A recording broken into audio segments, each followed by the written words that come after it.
Hola, ¿qué tal? Somos estudiantes de la Facultad de Ciencias Informáticas, FACSI, de la materia de Sistemas Expertos 1. En este video queremos representar dos temas. Vamos a abordar los temas de lógica formal y representación del conocimiento.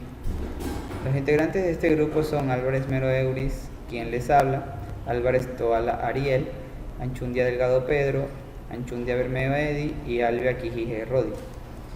Ahora, representación del conocimiento.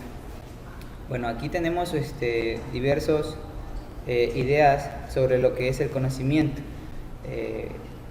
La primera idea dice que todo problema es más sencillo de resolver si disponemos del conocimiento específico sobre él. Lo que nos muestra aquí es que podemos resolver algún tipo de problema en base al conocimiento específico que tengamos sobre dicho problema. Podemos tener algún problema, ya sea de instrucciones en código, tengamos algún problema en base a un código, puede ser un problema sencillo o simple, pero en base también a nuestros conocimientos, pues podemos saber resolver problemas de esa cabalidad. Este dominio dependiente del dominio se combina con el conocimiento general sobre cómo resolver problemas. Otra idea, representar el conocimiento de manera que facilite la inferencia, sacar conclusiones a partir de dicho conocimiento. El conocimiento ha de permitir guiar a los mecanismos de IA para obtener soluciones más eficientes. Ahora veamos unos problemas. Dice, ¿cómo escoger el formalismo de representación que nos permita hacer una traducción fácil del mundo real a la representación? ¿Cómo ha de ser una representación para que pueda ser utilizada de forma eficiente? Ahora, veamos la parte derecha. Dice, para representar algo necesitamos saber 5 puntos importantes. ¿Qué uso le dan los seres inteligentes? Su forma o estructura. ¿Qué uso le darán una inteligencia artificial? ¿Cómo adquirir el conocimiento? ¿Cómo almacenarlo y manipularlo? En base a esto podemos resolver las preguntas formuladas en nuestra parte izquierda. Ahora, antes de representar, pues tenemos que saber estos puntos importantes, estos 5 tips que nos ayudarán a escoger un formalismo de representación. Hay que tener muy en cuenta cada una de su forma, su estructura para poder realizar un formalismo de representación. Esquema de representación. Un esquema de representación es un instrumento para codificar la realidad en un ordenador. Es importante distinguir entre el dominio, es decir, todo el mundo real, lo que queremos representar. Esquemas de representación, su representación desde 1 a más. Podemos tener varios esquemas de representación a partir de un dominio. Tenemos que tener un dominio, es decir, lo que queramos representar, para poder realizar lo que son los esquemas de representación. Pueden ser de 1 hasta varios, hasta n, y podemos esquematizarlos como nos convenga según nuestro dominio, lo que queramos hacer, lo que nos pida nuestro dominio. El esquema de representación. Desde un punto de vista informático, un esquema de representación puede ser descrito como una combinación de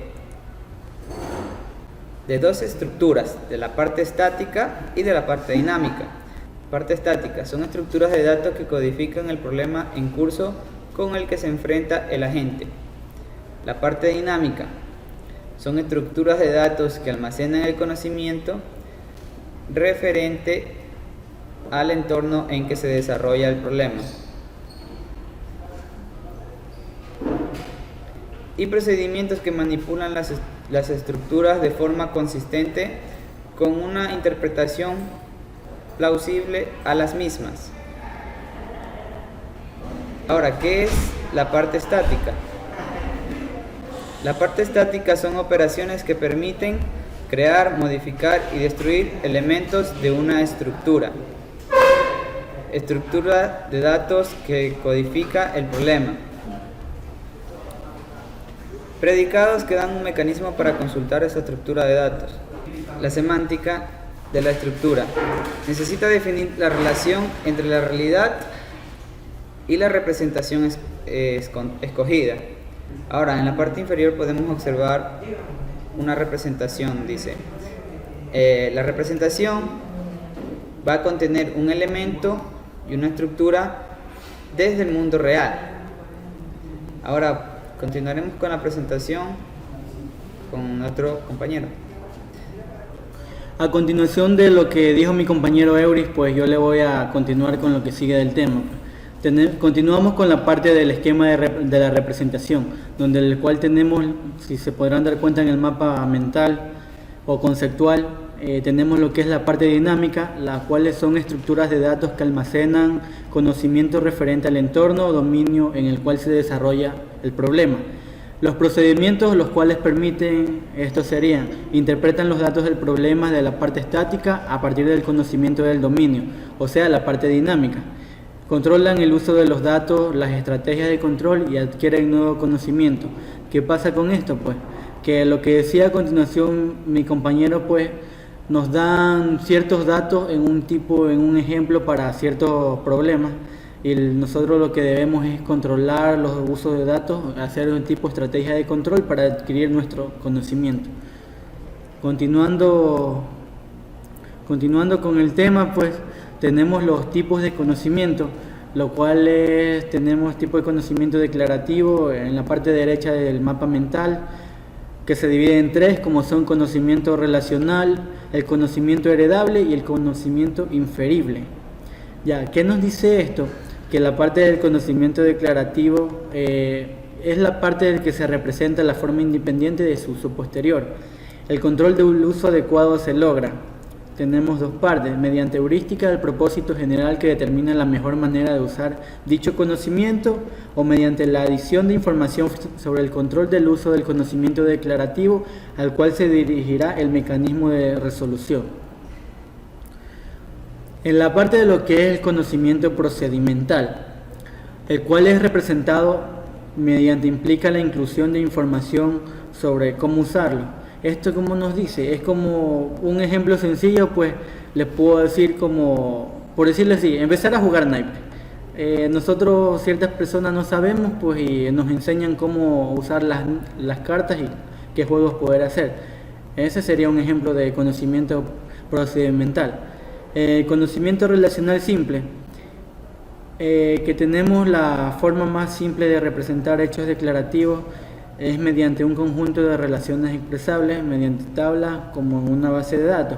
¿Qué nos quiere decir? Por un ejemplo, una colección de información sobre los clientes de una empresa, lo cual se podrá ver en la tabla que está centrada, que tenemos una tabla con tres campos, los cuales son cliente, dirección y el volumen de compras, y tenemos el cliente a A.Pérez, J.López. La dirección, que es la avenida Diagonal, y la otra es la Industrial, y el volumen de compra pues sería en sí el código en el cual saca la compra el cliente. El problema, ¿cuál sería? Pues tal cual no aporta mucha información, pues hemos de aportar procedimientos que lo enriquezcan con el motor de la inferencia, el cual genera el conocimiento a partir de dicha información. Ejemplo: las medias de compras en una población, mejor cliente, tipología de cliente. Pues eso sería, si se lo ve en la parte de la tabla anteriormente y se cambian por esos datos, pues se compra, o sea, dicha que cierta, en este caso, la población, en este caso serían nosotros como clientes, pues vamos a hacer compras a un supermercado, puede ser mi comisariato, Borbón y Tía, cualquiera, pues, y tenemos atención al cliente, pues, vemos los tipos de productos que queremos o vamos a comprar, pues, y compramos, hacemos la compra y, pues, y luego volvemos. Seguimos con las bases de datos, pueden proporcionar información a los servicios al cliente. En la parte de conocimiento heredable, pues suele ser muy útil el disponer de una estructuración jerárquica del conocimiento, o sea, la taxonomía jerárquica. Se trata de construir un árbol o grafo de conceptos basados en la generalización y o especialización. Los nodos son los conceptos, clases, los arcos de las relaciones. El mecanismo de inferencia es la herencia de propiedades y valores, que es la herencia simple o múltiple, valores por defecto. Se podrán dar cuenta que está un dicho gráfico que tenemos en tipo simbología de árbol, donde en la parte principal podemos tener una familia y se dividen por los hijos, en los cuales hacen nuevas generaciones que serían, ya aparte serían los nietos, y nos llega así tipo árbol, pues, y ya, eso, bacán. El conocimiento inferible. El conocimiento descrito mediante la lógica se puede utilizar la semántica de los operadores y el modus ponens para inferir nuevos conocimientos, lo cual tenemos ahí el valor de x, y va a ser igual a persona x, inferencia menor a x e inferencia menor a ocupación entre x y y, que va a dar igual al parado de x. ¿Qué significa esto? Que el mecanismo de inferencia es el caso de la lógica de primer orden. Se obtiene eligiendo entre los métodos generales de resolución automática de teoremas que existen. En este caso no solo nos pueden dar dicha fórmula, pues hay varias fórmulas para varios tipos de conocimiento. Y dependiendo del caso o el problema, damos la solución o el resultado, el cual se obtendría de parte de lo que era tipos de conocimientos, tanto inferibles como extraíbles.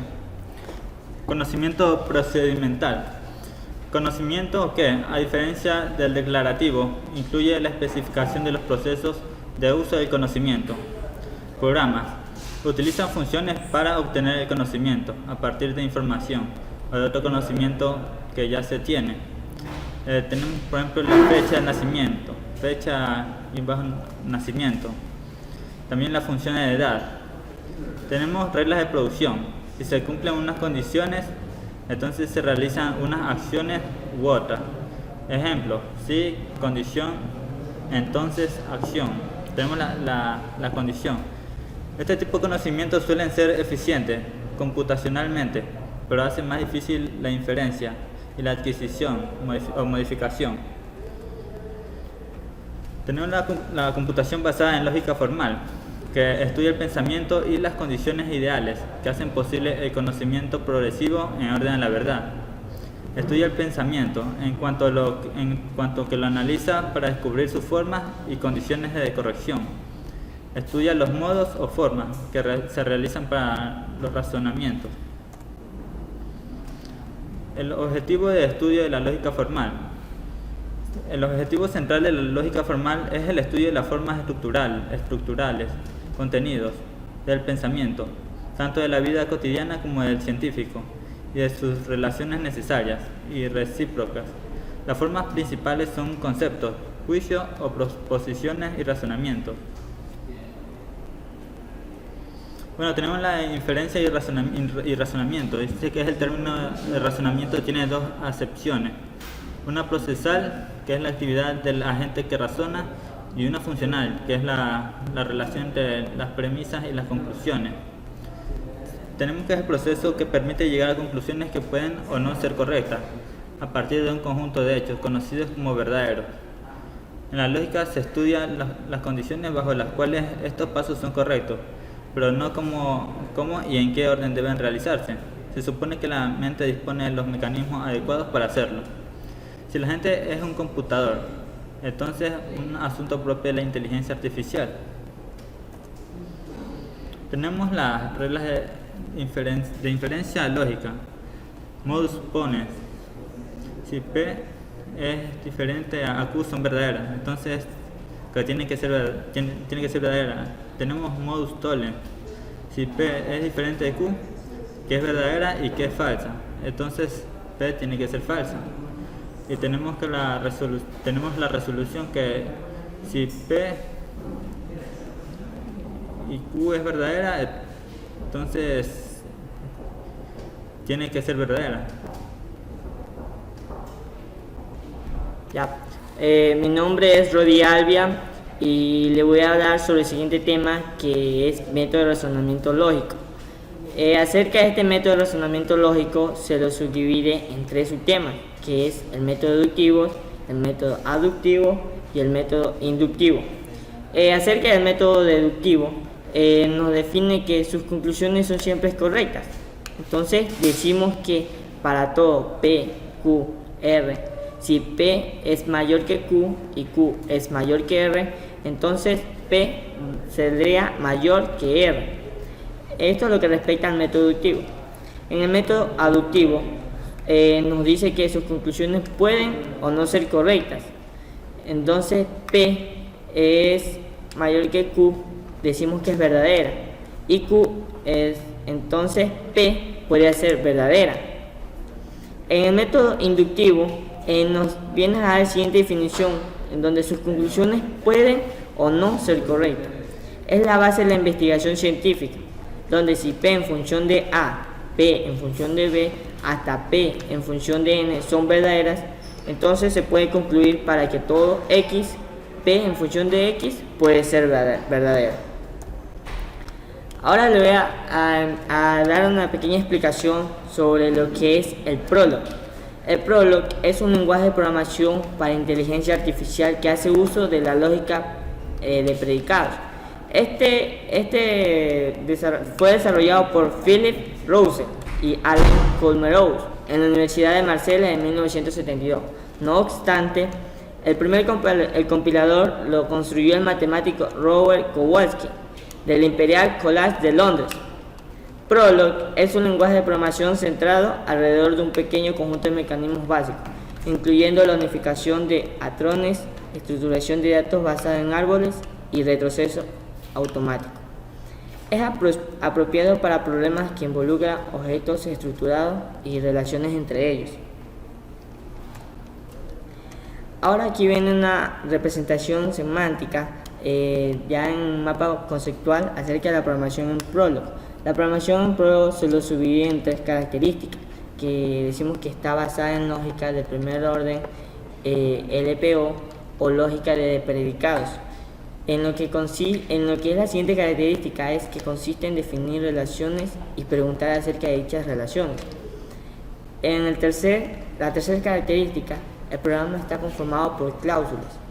Esta característica se lo está dividiendo en subcaracterísticas para que se realice un buen proceso en la programación de Prolog, donde decimos que la cláusula puede ser de 3 tipos: hechos, reglas y preguntas. Una relación puede ser especificada por medio de hechos o por reglas que definen la relación. Un procedimiento es un conjunto de cláusulas acerca de una misma relación. Prolog responde a un conjunto de objetos que satisfacen la pregunta. Entonces decimos que en la programación de Prolog consiste en un conjunto de proposiciones o sentencias de la forma A, B1 hasta Bn, donde n tiene que ser mayor o igual a 0. Cuando n es mayor a 0, la sentencia se escribe A, B1 hasta Bn, donde se denomina regla. Si n es igual a 0, la sentencia se escribe A, se denomina hecho. Un programa Prolog consiste en un conjunto de hechos, que son afirmaciones simples, y de reglas que afirman.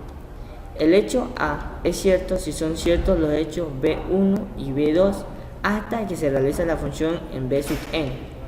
Las reglas sirven para deducir nuevos hechos a partir de otros. A un programa Prolog se le hacen preguntas. A una pregunta se escribe como la interrupción de A1, A2 hasta AM, siendo que M tiene que ser mayor a 0. Informalmente, dicha pregunta se leerá: ¿son ciertos los hechos A1 y A2 y hasta AM?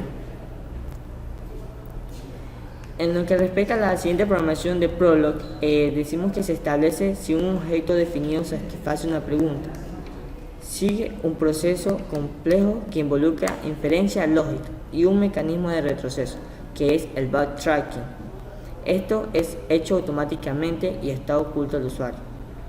Un programa en Prolog tiene tipos de significados. Estos 2 tipos de significados se lo dividen en 2, que es el tipo de significado declarativo y el tipo de significado procedimental. En lo que respecta al tipo de significado declarativo, es la asociación de las relaciones que son definidas en el programa. En lo que es el procedimental, es que está asociado con la forma en que Prolog evalúa las relaciones definidas para determinar la respuesta. Y aquí concluye con lo que es mi tema de exposición, ya aquí va a exponer el último tema con mi compañero. Bueno, mi nombre es Ariel Álvarez y mi tema es programación en Prolog. Prolog, para establecer si un objetivo define y satisface una pregunta, sigue un proceso complejo que involucra inferencia lógica y un mecanismo de retroceso, backtracing. Esto es un hecho automático y está oculto al usuario. Un programa en Prolog tiene dos tipos de significados: declarativo y procedimentales. Los declarativos son asociados con las relaciones definidas en el programa y los procedimentales asociados en la forma en que en Prolog evalúa las relaciones indefinidas para determinar las respuestas. Como podemos observar en este gráfico, los objetivos de datos se dividen en dos: estructurados y objetos simples.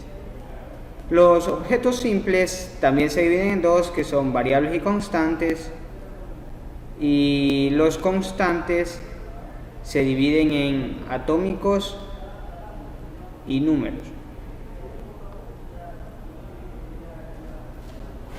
Objetos de datos. Objetos simples. Los objetos simples pueden ser constantes o variables. Los objetos constantes a su vez pueden ser átomos o números. Los átomos, sus nombres iniciales con letras minúsculas o sus cadenas de caracteres encerradas entre comillas. Ejemplo: Juan, Ana, X, 25, que es igual a entre comillas Juan o entre comillas Ana, o en este caso entre comillas facultad del sistema. Y números, ya sean estos enteros o reales, como pueden observar, los números enteros y números reales. Los nombres de los objetos variables siempre inician con una letra mayúscula o con un subrayado. Ejemplo: Juan, Ana y resultados están con mayúscula, o el subrayado que encuentras al lado de los números. Cuando el nombre de una variable es solo una subraya, se denomina variable anónima y posee características especiales en Prolog. Como nos dijeron, que una sola subraya se denominan variables anónimas y que posee características especiales en Prolog. Objetos de datos ahora estructurados. Las estructuras son objetos que tienen varios componentes. Sintácticamente en Prolog, todos los objetos de datos se denominan términos. Los componentes pueden ser objetos simples o estructurados. Todas las estructuradas pueden ser visualizadas como árboles, en el que la raíz en el functor y sus ramificaciones son los componentes. Como podemos ver, aquí está P igual a punto 1,1 y se subdivide en P1, que es igual a, y de ahí sale la división, que es 1 y 1. En el siguiente caso, que es, hay dos que serían punto 1.1 y punto 2.3, que es igual a línea, y se divide P1 punto, que es 1, 1, y P2 igual a punto, que es 2, 3. Objetos de datos. Lista. La lista es una estructura de datos que contiene una secuencia de 0 o más objetos encerrados entre corchetes y separados por comas. La lista puede ser vacía o no. Ejemplo, aquí tenemos, dice que está ahí entre corchetes, y aquí está jugar, estudiar, viajar, coleccionar. Y una lista no vacía tiene dos partes: el encabezado y la cola. El encabezado puede ser un árbol o una variable, y la cola tiene que ser una lista. Como pueden observar, encabezado y lista entre paréntesis. La lista puede ser La lista puede ser vista como representación de un árbol. Entre paréntesis, jugar, estudiar, viajar, corchetes y cierras paréntesis. Y como último, operaciones con lista. Prolog proporciona una notación de la barra de verificación para facilitar la operación con la lista. Como podemos observar, ABC entre corchetes, que es igual a OR entre paréntesis BC, y esto es igual a AB OR entre corchetes C, y todo eso cerrado entre corchetes. Un objeto X es miembro de una lista si cumple que X encabezado de la lista O, coma, y se encuentra en la cola de la lista. Miembro X cola, miembro X cabeza cola y miembro X cola. Bueno, esta es nuestra exposición. Gracias por su atención.